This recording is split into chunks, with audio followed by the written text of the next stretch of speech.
The sum of two consecutive integers is 201. Find the smaller number. Okay.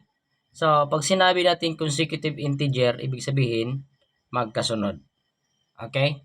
So, example ng consecutive integer ay 1, 2, 3, and so on.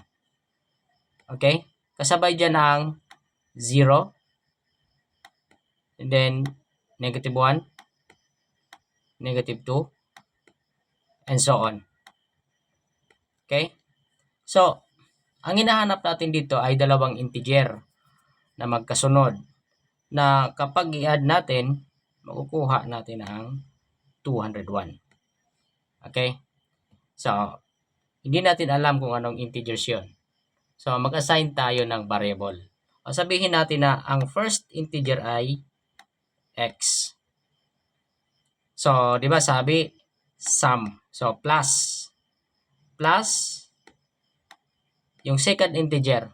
So, consecutive. So, ibig sabihin, mag-a-add lang tayo ng 1 sa x para magkasunod sila. Okay? So, ibig sabihin, x plus 1. Okay? So, equals 200, 201. Okay na. So, pag nakuha na natin yung tamang equation, halos 80% na tama ang ating sagot. Okay? So, i-add. So, 2x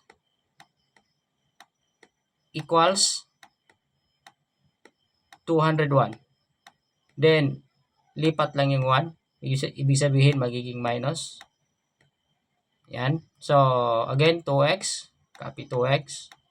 Equals 200. So, kapag i-divide natin yan by 2, both sides. So, bali, ang value ng x ay 100. Okay? So, bali, ito na yung sagot. 100. So, paano natin makukuha yung isa pang integer? So, mag-add lang tayo ng 1 sa 100.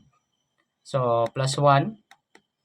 So, ibig sabihin, 101 yung second integer. Okay? So, sana po may natutunan kayo. Thank you.